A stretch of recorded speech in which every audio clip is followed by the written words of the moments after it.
Hello, we are the USAFA IGEM team. We are from the United States Air Force Academy here in Colorado Springs, Colorado. Over the past several decades, our local community has experienced environmental contamination from a class of over 4,700 chemicals called PFAS. PFAS stands for per and polyfluoroalkyl substances.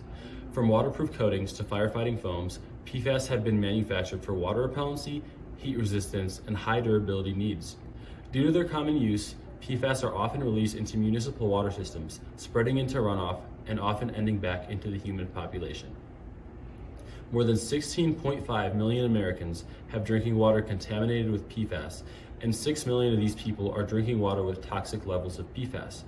PFAS exposure has been associated with a myriad of health issues, including liver disease, kidney disease, altered immune and thyroid function, low birth weight, and cancer.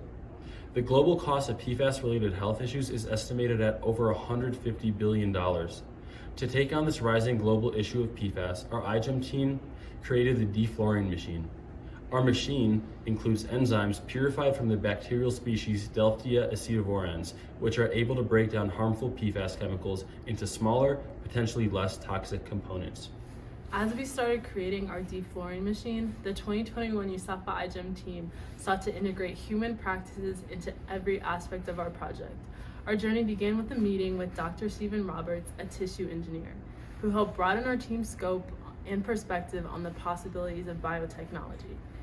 Now that we understood the wide variety of problems that can be addressed with biotechnology, we sought to understand how PFAS contamination is currently being handled. Our team met with Tara Kelly, the manager for the management of wastewater at the Colorado Springs Utilities, and she explained how the current treatment for getting rid of the PFAS contamination of water was costly and time-consuming, causing delays in getting water out for public use. Her team also highlighted the ineffectiveness of PFAS treatment since most of the PFAS pulled from water sources resist degradation and ends up back in the environment. Ms. Kelly expressed much interest in using biological agents to eliminate contamination, which is exactly what our team has set out to do. We took further steps to understand the complete PFAS issue by visiting local PFAS contamination sites. Our team took 2 trips to Peterson Air Force Base to collect PFAS samples in contaminated soil and waters in collaboration with civil engineers and other groups researching PFAS from the base. From the samples we collected, we created Winografsky columns in order to test for microbes with the natural ability to survive and or degrade high PFAS contamination. Our team also visited 2 wastewater treatment plants and heard from engineers who work on the plant. They educated us regarding how they have combated contaminants found in water. They showed us the entire decontamination process from gathering initial waste to disposing of the solid waste. They also told us about how they use microorganisms throughout the wastewater treatment protocols. While they aren't required to test for PFAS levels at the moment, they expect to in the future.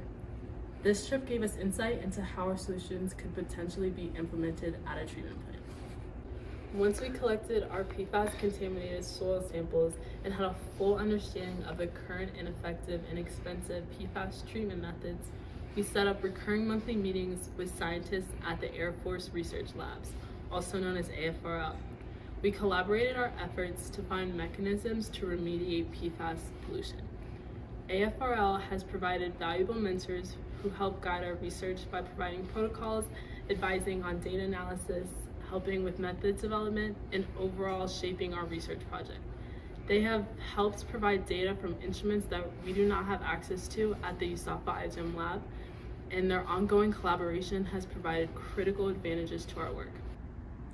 This year, our team built upon the momentum we've been gaining over the past 3 years to create a breakthrough within our PFAS biodegradation research. In 2021, we created Winografsky columns with PFAS-contaminated soil from Schriever Air Force Base. Extraction of DNA samples from these Winografsky columns provided the following results comparing the microbial diversity within the columns at 1 month and 3-month timestamps.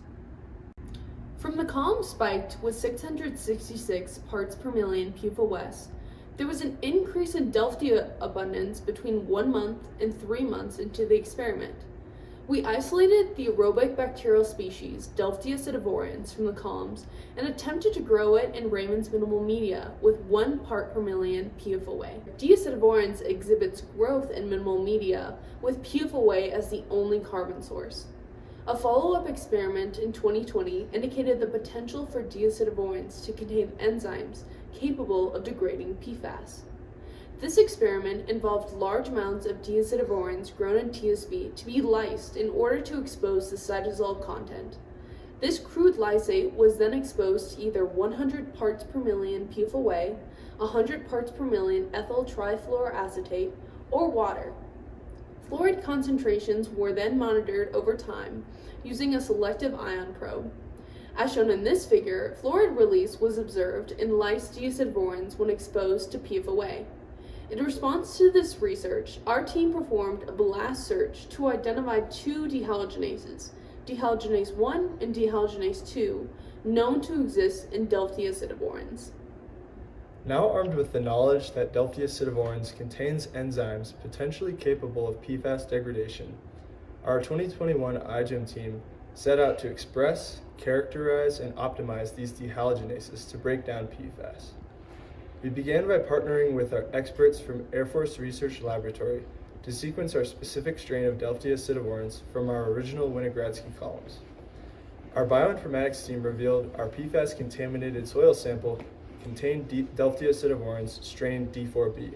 Complete sequencing and genomic assembly of the novel D4B genome revealed this strain possesses 3 new potential dehalogenases labeled DHA3, 4, and 5. These 3 new enzymes presented exciting new avenues for PFAS biodegradation. Now that our team successfully identified DHA1 through 5, the next step required the expression, purification, and activity testing of these enzymes. Our team initiated this process by individually cloning each of the 5 dehalogenases into E. coli PET15B expression vectors. These new plasmids were then transformed into DH5 alpha and screened via PCR to determine which clones experienced successful transformation. Mini prep was then performed on the positive clones to send out for sequencing. Analysis of these sequencing results ensured each expression vector encoded its respective dehalogenase. Once the DH5 alpha clones were verified to possess the correct vectors, maxi prep was performed to create a large stock of the DHA1 through 5 PET15B vectors. These maxi prep samples were then used for transformation into BL21. 18 degrees Celsius IPTG induction of BL21 resulted in successful expression of DHA1 through 5.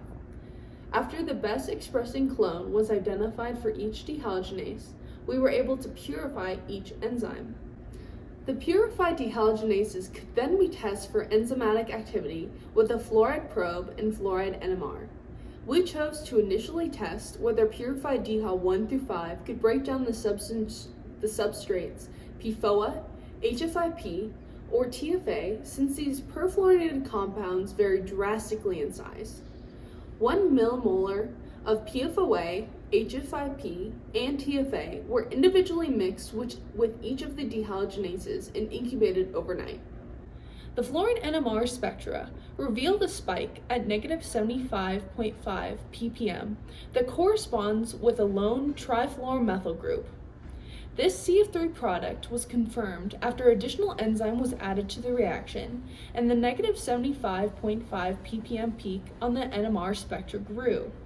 DHA1 and DHA5 thus might be able to break down PFOA by cleaving off its terminal trifluoromethyl group. Such degradation creates a smaller fluorinated compound that may be less hazardous and more susceptible to further breakdown.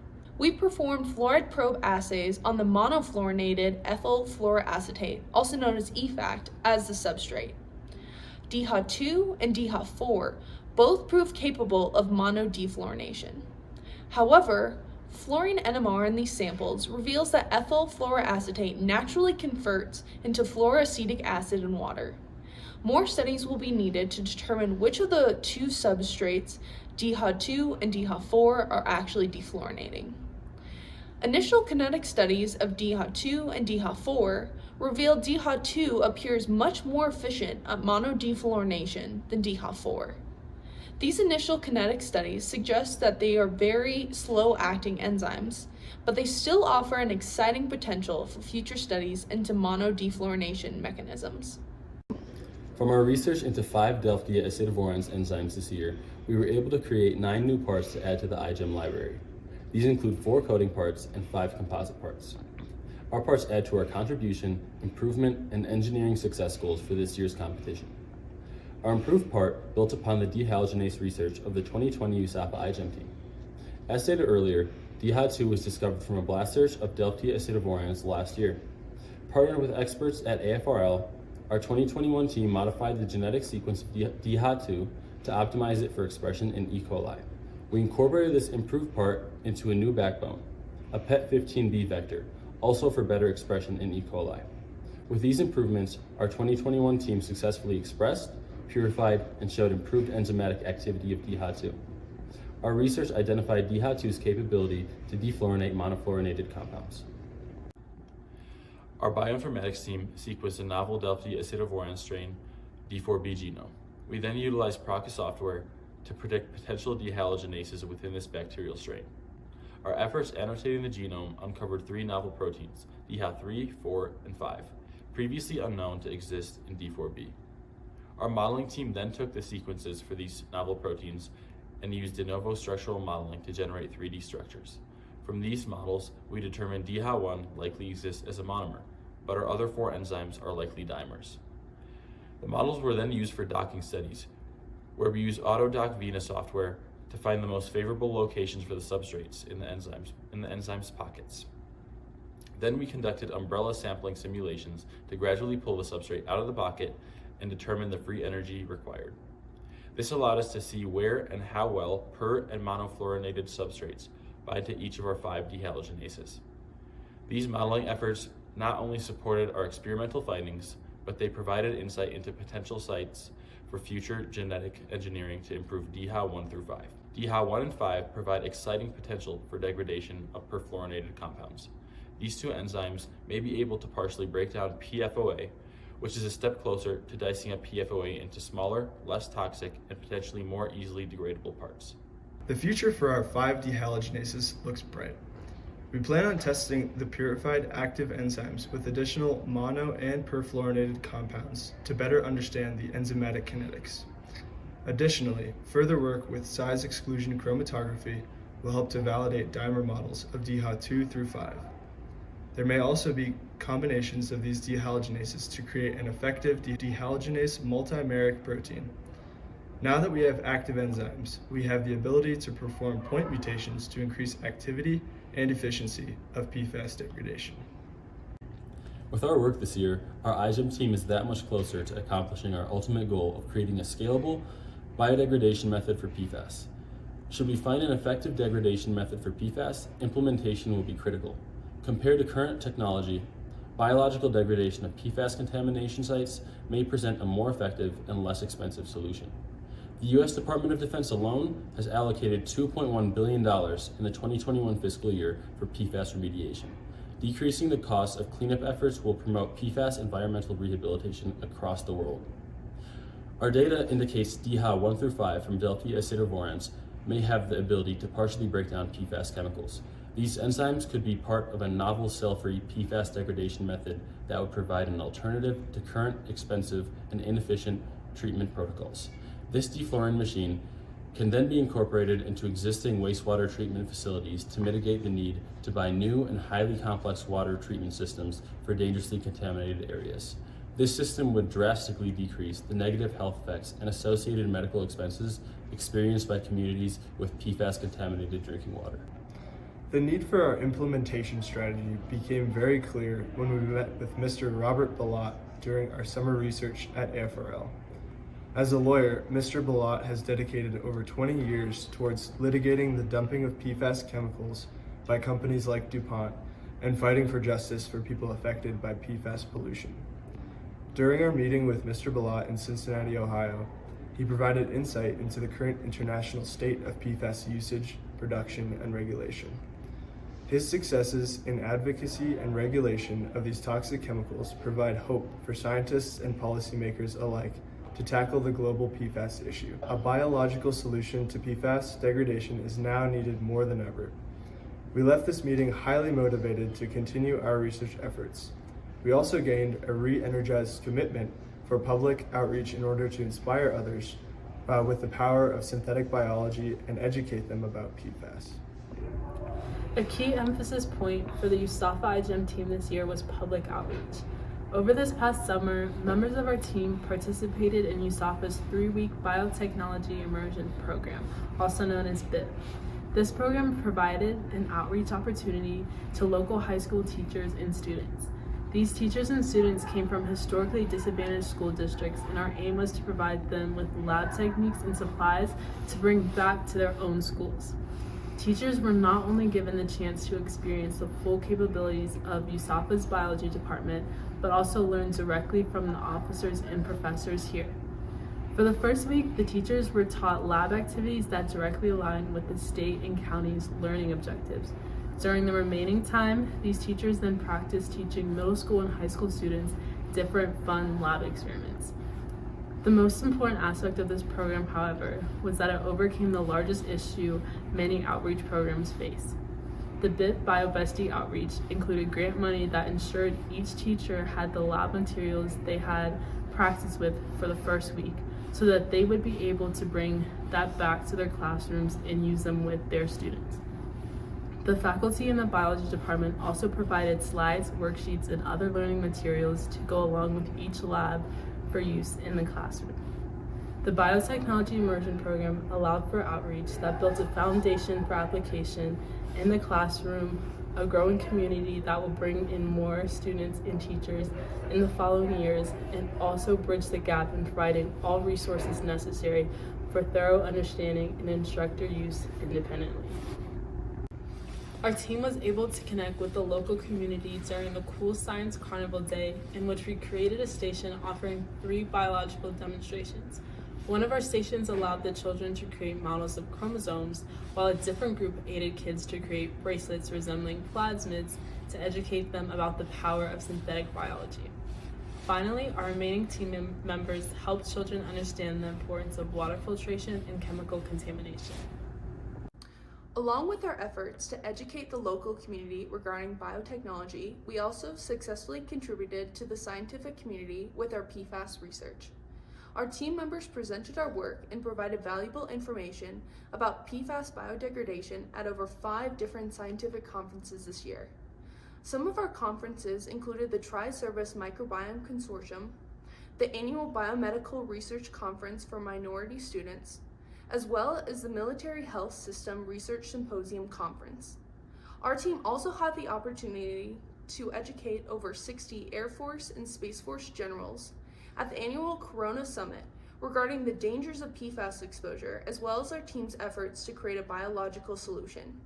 We aim to continue fostering our connections with researchers, military leadership, and legislators from across the world to inspire more people to understand and combat PFAS contamination.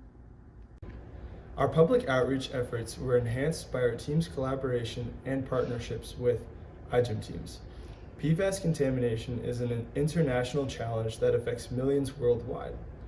In response to this global issue, we, the USAFA IGEM team, have partnered with the University of Oslo's IGEM team out of Norway, as well as the Universidad Autónoma de Nuevo León's IGEM team out of Mexico. We have updated each other on our individual projects and shared ideas on how we can combat PFAS contamination. Specifically, we had meetings with the Oslo IGEM team to help them with their methods for detecting changes in aqueous fluoride ion concentrations. Through this partnership, we also created a social media PFAS challenge where individuals went a week without using PFAS products. Next, individuals would post educational content and highlight products containing PFAS on social media, challenging family, friends, and the world to learn more about PFAS. Thank you everyone for watching our video. We've had a great year. Thank you to all of our mentors, sponsors, and collaborators. Bye.